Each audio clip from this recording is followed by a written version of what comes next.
நான் stop prime டைமில் அடுத்ததாக அதிமுக்கியத்துவம் வாய்ந்த டாப் 25 செய்திகளின் அணிவகுப்பை பார்க்க இருக்கிறோம். சென்னையில் அதிகாலையில் பெய்த மழை, மயிலாடுதுறையில் இளைஞர் கொலை உள்ளிட்ட செய்திகளை டாப் 5 தமிழ்நாடு பகுதியில் பார்க்கலாம். சென்னை மாநகர் மற்றும் புறநகர் பகுதிகளில் அதிகாலை இடி மின்னலுடன் கனமழை வெளுத்து வாங்கியது. சென்னையில் கோடம்பாக்கம், வடபழனி, கோயம்பேடு, விருகம்பாக்கம், மயிலாப்பூர், ஆழ்வார்பேட்டை உள்ளிட்ட பகுதிகளில் கனமழை கொட்டி தீர்த்தது. புறநகர் பகுதிகளான தாம்பரம், குரோம்பேட்டை, நெற்குன்றம், போரூர் உள்ளிட்ட இடங்களிலும் இடி மின்னலுடன் கனமழை வெளுத்து வாங்கியது.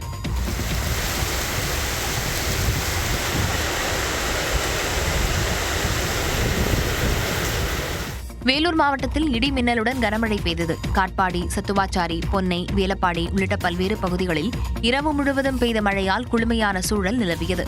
முன்னெச்சரிக்கை நடவடிக்கையாக பல இடங்களில் மின்சாரம் துண்டிக்கப்பட்டது.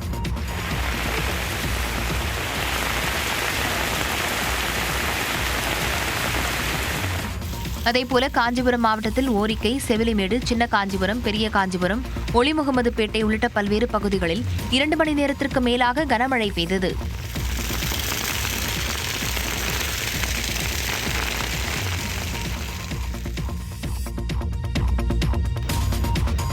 தென்னிந்திய பகுதிகளுக்கு மேல் வளிமண்டல மேலடுக்கு சுழற்சி காரணமாக தமிழ்நாட்டின் பல்வேறு பகுதிகளில் மழை பெய்தது. சிவகங்கை மாவட்டம் சிங்கமுனரி, தெக்கூர், காளாப்பூர், எஸ்வி மங்கலம், கோவில்பட்டி, சூரக்குடி, முறையூர் உள்ளிட்ட பகுதிகளில் 1 மணி நேரத்திற்கு மேலாக இடி மின்னலுடன் மழை கொட்டி தீர்த்ததால் வெயிலின் தாக்கம் குறைந்து மக்கள் சற்று நிம்மதியடைந்தனர்.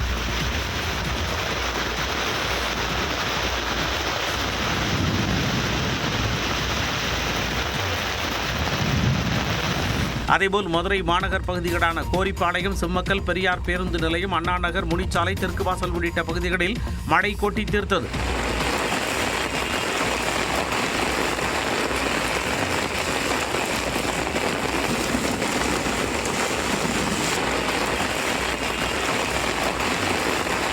மேலும் ராணிப்பேட்டை மாவட்டத்திலும் ஆற்காடு, சிப்காட், வாலாஜாப்பேட்டை, முத்துக்கடை, விசாரம், ரத்னகிரி உள்ளிட்ட பகுதிகளிலும் மழை பெய்தது.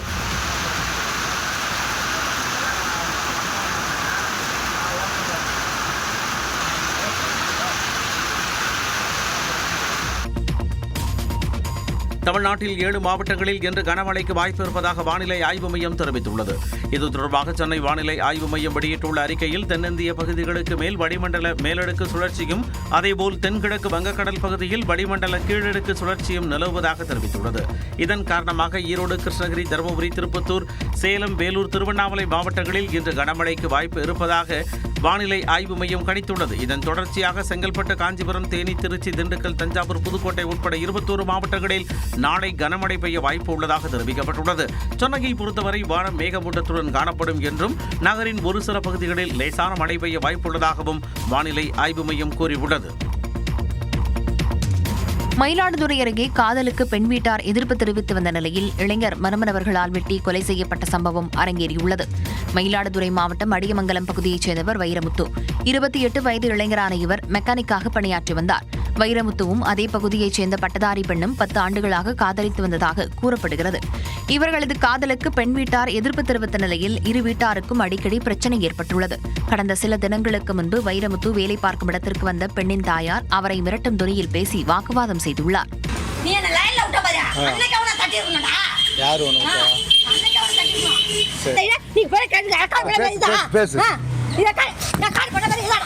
வைரமுத்துவை திருமணம் செய்ய அந்த பெண் உறுதியாக இருந்ததால் பெற்றோர் அவரை நிராகரித்துள்ளனர். இருவரும் பதிவு திருமணம் செய்ய திட்டமிட்டிருந்த நிலையில் வேலை முடிந்து வீடு திரும்பிக் கொண்டிருந்த வைரமுத்துவை ஓட ஓட விரட்டிய மர்மநபர்கள் அரிவாளால் வெட்டி கொலை செய்துள்ளனர். இந்த பொண்ணு எங்க அங்க ரிலேட்டிவ் வீட்டுல வச்சிருந்தோம். அந்த பொண்ணு வேலை பார்க்குற ஏற்கனவே சென்னை போறேன்ட்டு போயிட்டா. போனது இப்ப இங்க வந்து வெட்டிருக்காங்க சார். அவங்க யாருமே இல்ல, அவங்க அம்மா, அவங்க தம்பி, அவங்க சித்தப்பா சார். பாதுகாப்பு நடவடிக்கையாக சம்பவ இடத்தில் காவல்துறையினர் குவிக்கப்பட்டுள்ளனர். ஆன்லைனில் ரயில் டிக்கெட் முன்பதிவு செய்ய முதல் 15 நிமிடங்களுக்கு ஆதார் சரிபார்ப்பு கட்டாயம் என்ற புதிய விதிமுறை வரும் அக்டோபர் 1ஆம் தேதி முதல் அமலுக்கு வருகிறது. டிக்கெட் முன்பதிவு செய்வதற்கான விதிகளை ரயில்வே நிர்வாகம் மாற்றியமைத்துள்ளது. புதிய விதிமுறைகளின்படி டிக்கெட் முன்பதிவு தொடங்கிய முதல் 15 நிமிடங்களுக்கு ஆதார் சரிபார்ப்பு கட்டாயமாக்கப்பட்டுள்ளது. உண்மையான பயனர்கள் முன்பதிவு முறையில் பலன் பெறுவதற்காகவும் அங்கீகரிக்கப்படாத நபர்களால் நடைபெறும் முன்பதிவுகளை தடுக்கும் வகையிலும் இந்த நடைமுறை அக்டோபர் 1ஆம் தேதி முதல் அமலுக்கு வரவுள்ளது. அதே நேரம் நேரம் அங்கீகரிக்கப்பட்ட ரயில்வே முகவர்களுக்கான 10 நிமிட கட்டுப்பாடு தொடர்ந்து அமலில் இருக்கும் என தெரிவிக்கப்பட்டுள்ளது. கடந்த ஜூலை 1ஆம் தேதி தட்கல் டிக்கெட் முன்பதிவுக்கு ஆதார் அடையாளம் கட்டாயமாக்கப்பட்ட நிலையில் தற்பொழுது ஜெனரல் டிக்கெட் முன்பதிவுக்கும் ஆதார் கட்டாயமாக்கப்பட்டுள்ளது. தமிழ்நாட்டின் அரசியல் களத்தை பரபரப்பாக்கிய செய்திகளை டாப் 5 அரசியல் செய்திகள் பகுதியில் பார்க்கலாம். வாக்கு அரசியலுக்காக எந்த திட்டத்தையும் கொண்டு வரவில்லை என்று முதலமைச்சர் மு.க.ஸ்டாலின் உறுதிபட தெரிவித்துள்ளார். பெற்றோரை இழந்த குழந்தைகளுக்கு பள்ளி படிப்பை முடிக்கும் வரை மாதந்தோறும் 2000 ரூபாய் உதவித்தொகை வழங்கும் வகையிலான அன்பு கரங்கள் திட்டத்தை சென்னையில் முதலமைச்சர் மு.க.ஸ்டாலின் தொடங்கி வைத்து குழந்தைகளுக்கு உதவித்தொகையை வழங்கினார்.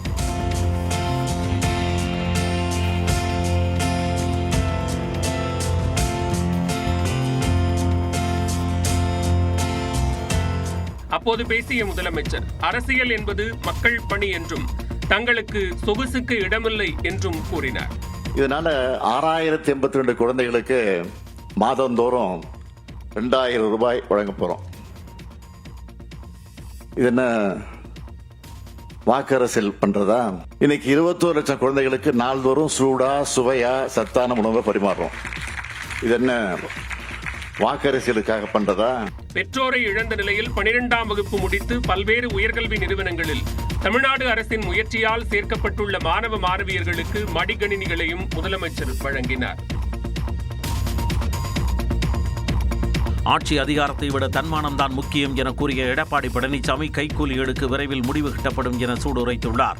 அண்ணா பிறந்த நாளை முன்னிட்டு சென்னை வடபழனியில் அதிமுக சார்பில் பொதுக்கூட்டம் நடைபெற்றது. இதில் பங்கேற்று பேசிய அக்கட்சியின் பொதுச் செயலாளர் எடப்பாடி பழனிசாமி கைக்கூலிகளை அடையாளம் கண்டுவிட்டதாகவும் அவர்களுக்கு விரைவில் முடிவு கட்டப்படும் என்றும் கூறினார். அதிமுக ஆட்சியை கவிழ்க்க எதிர்த்து வாக்களித்தவரை மன்னித்து துணை முதலமைச்சர் பதவி கொடுத்ததாக ஓ பன்னீர்செல்வத்தை குறிப்பிட்ட அவர் மீண்டும் திருந்தாமல் தலைமை அலுவலகத்தை அடித்து நொறுக்கியதாக குற்றம் சாட்டினார். அதிமுகவில் 18 எம்எல்ஏக்களை தினகரன் கடத்திச் சென்றதாக விமர்சித்த எடப்பாடி பழனிசாமி இவர்களை கட்சியில் சேர்த்துக் கொள்ள வேண்டுமா என கேள்வி எழுப்பினார். சில பேர் அதிமுகவை அடமான வைக்க பார்க்கிறார்கள். அதிலிருந்து அதிமுகவை காப்பாற்ற அத்தனை பேரும் நாம் துணிந்து நிற்க வேண்டும். அனைத்து இந்திய அண்ணா திராவிட முன்னேற்ற கழகத்திற்கு எவர் ஒருவர் துரோகம் செஞ்சாலும் அவர் நடு ரோட்டிலே நிற்பார், விலாசம் இல்லாமல் போய்விடுவார். அதிமுகவை எவராலும் ஒன்றும் செய்ய முடியாது எனவும் எடப்பாடி பழனிசாமி சவால் விடுத்தார். பிரிந்திருக்கும் அதிமுக ஒன்றிணைந்தால் மட்டுமே மீண்டும் ஆட்சிக்கு வர முடியும் என்று முன்னாள் முதலமைச்சர் ஓ பன்னீர்செல்வம் தெரிவித்துள்ளார்.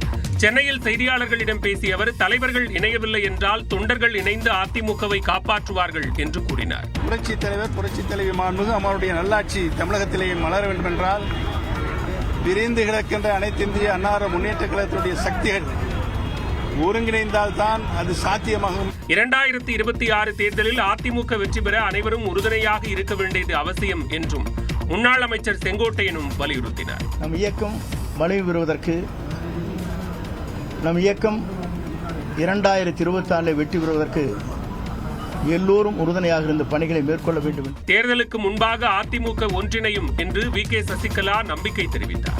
26 நீங்க நினைச்ச மாதிரி இருக்காது, நிச்சயமா எல்லாம் முன்பு இருந்ததை விட இப்பதான் அதிகமா பிளவு ஏற்பட்டு இல்ல அது உங்களுக்கு உங்க கண்ணோட்டம், நீங்க பாக்குற விதம். நான் அப்படி எடுத்துக்கல. எல்லாரையும் ஒருங்கிணைக்கிறது தேர்தலுக்கு முன்னாடி சாத்தியம் நினைக்கிறீங்களா? தேர்தலுக்கு முன்னாடி நடந்தாதானப்பா நல்லது. அதிமுக ஒன்றிணைய வேண்டும் என்பது தொண்டர்களின் எண்ணம் என்றும் வி.கே. சசிகலா கூறினார்.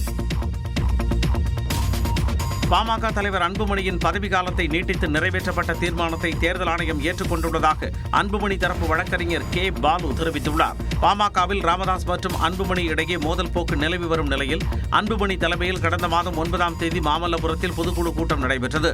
இதில் தலைவர் அன்புமணியின் பதவி காலத்தை மேலும் ஓராண்டுக்கு நீட்டித்து தீர்மானம் நிறைவேற்றப்பட்டு தேர்தல் ஆணையத்திற்கு அனுப்பப்பட்டது. அதை ஏற்றுக்கொண்டதாக வழக்கறிஞர் பாலு தெரிவித்தார். தேர்தல் ஆணையம் அன்புமணி ராமதாஸ் அவருடைய பதவி காலத்தை ஆகஸ்ட் 2026 1ஆம் தேதி வரை நீட்டித்து அதற்கான அங்கீகாரத்தை வழங்கியிருக்கிறார்கள். மருத்துவர் அன்புமணி ராமதாஸ் அவர்களை தலைவராக ஏற்றுக்கொண்டிருக்கக்கூடியவர்கள் மட்டும்தான் பாட்டாளி மக்கள் கட்சியினுடைய கொடி பயன்படுத்த முடியும். இந்நிலையில் பாமக தலைவராக அன்புமணியை தேர்தல் ஆணையம் அங்கீகரிக்கவில்லை என சேலம் மேற்கு தொகுதி பாமக எம்எல்ஏவும் ராமதாஸ் தரப்பைச் சேர்ந்தவருமான அருள் விளக்கமளித்துள்ளார். அன்புமணி அவர்கள் தலைவர் என்று எங்கேயும் குறிப்பிடப்படும். பாட்டாளி மக்கள் கட்சிக்கு மாமல சின்னம், அது எந்த மாற்று கருத்து இல்லை. அந்த மாம்பழ சின்னம் இருக்கிற கட்சியை தோற்றுவித்தவர் மருத்துவர் ஐயா அவர்கள். தொடர்ந்து பேசிய அருள், பாமகவை அபகரிக்கும் நோக்கோடு அதன் தலைமை நிலைய முகவரி மாற்றப்பட்டுள்ளதாகவும் குற்றம் சாட்டினார். பூத் கமிட்டி கூட்டத்திற்கு போதிய நிர்வாகிகள் வராததால் கோபமடைந்த பிரேமலதா கூட்டமில்லாமல் நடத்தும் முதலும் கடைசியுமான கூட்டம் இதுவாகத்தான் இருக்க வேண்டுமென நிர்வாகிகளை எச்சரித்தார். 2026 சட்டமன்ற தேர்தல் நெருங்கும் சூழலில் சட்டமன்ற தொகுதி வாரியாக தேமுதிக பொதுச் செயலாளர் பிரேமலதா சுற்றுப்பயணம் மேற்கொண்டு வருகிறார். அதன் ஒரு பகுதியாக தஞ்சாவூர் மாவட்டம் ஒரத்தநாட்டில் தேமுதிக பூத் கமிட்டி ஆலோசனைக் கூட்டம் நடைபெற்றது. இதில் போதிய நிர்வாகிகள் பங்கேற்காததால் ஆத்திரமடைந்த பிரேமலதா பொறுப்பை வாங்கிக் கொண்டால் மட்டும் போதாது, பணியாற்ற வேண்டுமென நிர்வாகிகளை கடிந்து கொண்டார். 1000 members உட்கார ஒரு மண்டபம், பட் 500 members தான் வந்திருக்கீங்க. ஏன் இன்னைக்கு திங்கட்கிழமை அதனால வரல, எல்லாரும் வேலைக்கு போயிட்டாங்க அப்படின்ற. அப்போ இங்க வந்திருக்கிறவங்களுக்கு வேலை இல்லையா? எல்லாருக்கும் தானே வேலை இருக்கு, எங்களுக்கு வேலை இல்லையா? இப்படி ஒரு கூட்டத்தில் நாம் பேசுவது இதுவே முதல், இதுவே கடைசியாக இருக்கணும். தொண்டர்கள், நிர்வாகிகள் ஒருங்கிணைந்து செயல்பட்டால் வரும் தேர்தலில் மாபெரும் வெற்றி பெறுவோம் எனவும் பிரேமலதா கூறினார். வருமான வரி கணக்கு தாக்கலுக்கான காலக்கெடு நீட்டிப்பு, சிபிஎஸ்இ விதித்துள்ள புதிய கட்டுப்பாடுகள் உள்ளிட்ட செய்திகளை டாப் 5 இந்தியா பகுதியில் பார்க்கலாம்.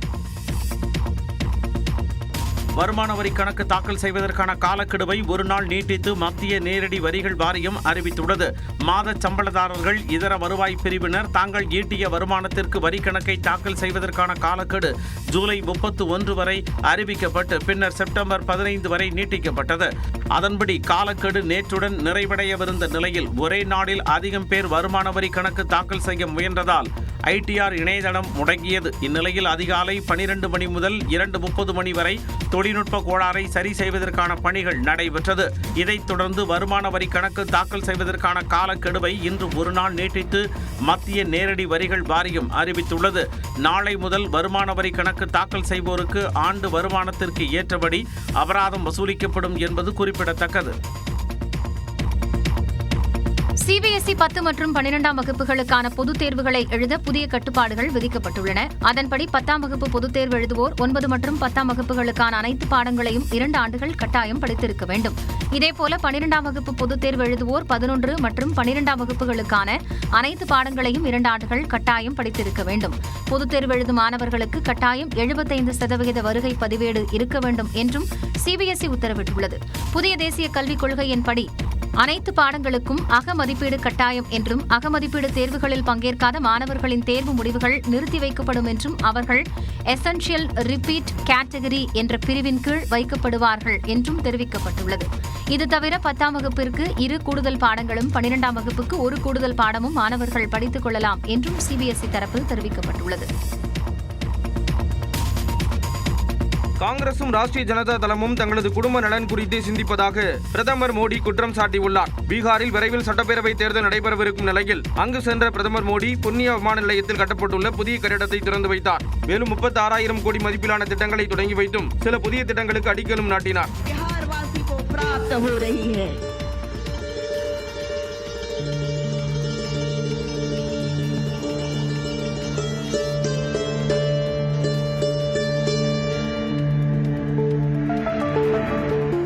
பட்ஜெட்டில் அறிவிக்கப்பட்டபடி தாமரை விதையான மக்கானா வாரியத்தையும் தொடங்கி வைத்தார்.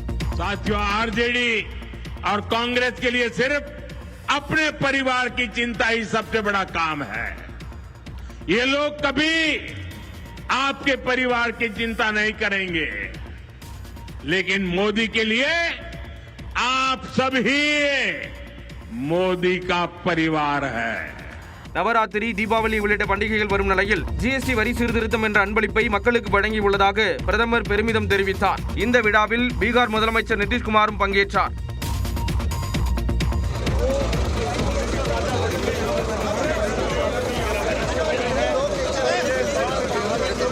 பஞ்சாபில் வெள்ளத்தால் பாதிக்கப்பட்ட பகுதிகளை பார்வையிடத்தான் இப்படி டிராக்டரில் செல்கிறார் ராகுல் காந்தி. வட மாநிலங்களை புரட்டி போட்டு வரும் கனமழை பஞ்சாபையும் விட்டு வைக்கவில்லை. மாநிலத்தின் பல பகுதிகளில் கனமழையால் வெள்ளம் ஏற்பட்டது. பலர் தங்களது உடைமைகளை இழந்து தவிக்கும் நிலையில் ஏராளமானோர் முகாம்களில் தங்க வைக்கப்பட்டுள்ளனர். இந்நிலையில் மக்களவை எதிர்க்கட்சித் தலைவரும் காங்கிரஸ் மூத்த தலைவருமான ராகுல் காந்தி வெள்ள பாதிப்புகளை நேரில் சென்று பார்வையிட்டார். கரடுமுரடான சாலைகளில் டிராக்டரில் அமர்ந்து பயணித்த அவர் குர்தாஸ்பூர் பகுதியில் வெள்ள பாதிப்பு குறித்து கேட்டறிந்தார்.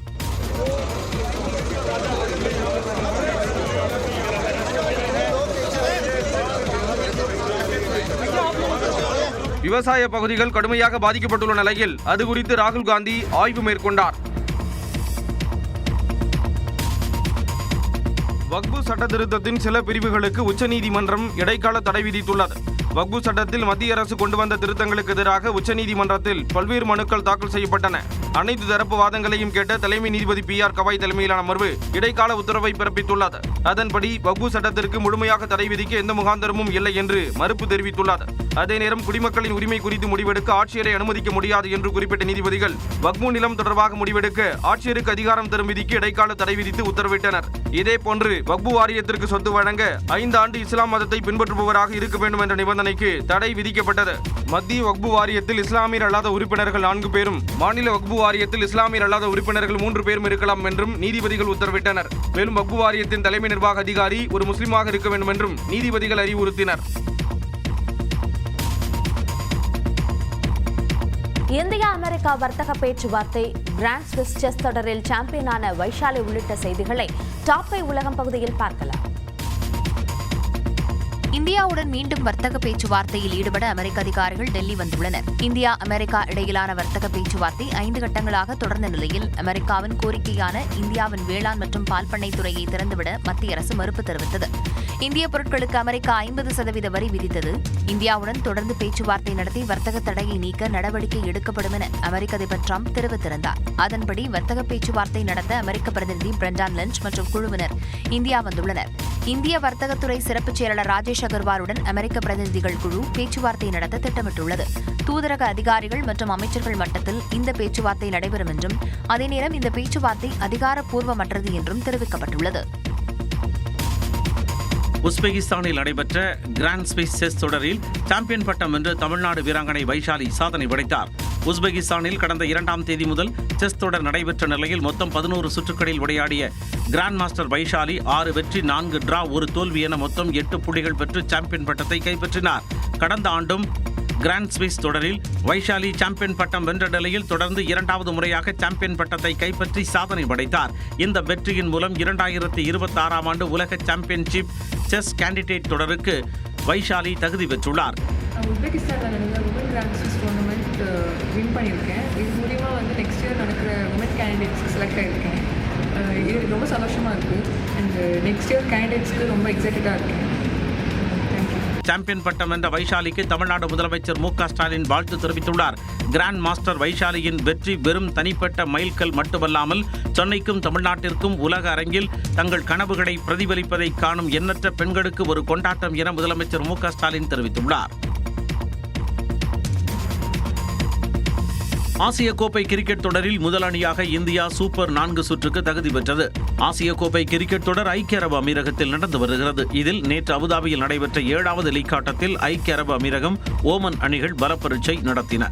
முதலில் பேட்டிங் செய்த ஐக்கிய அரபு அணி 20 ஓவர்களின் முடிவில் 5 விக்கெட் இழப்பிற்கு 172 ரன்களை குவித்தது. தொடர்ந்து விளையாடிய ஓமன் அணி 18.4 ஓவர்களில் 130 ரன்களுக்கு அனைத்து விக்கெட்டுகளையும் இழந்தது. இந்த தோல்வியின் மூலம் அடுத்த சுற்று வாய்ப்பை இழந்த ஓமன் வெளியேறியது. அதே நேரம் பி பிரிவில் 4 புள்ளிகளுடன் முதலிடத்தில் உள்ள இந்திய அணி சூப்பர் 4 சுற்றுக்கு நேரடியாக தகுதி பெற்றது.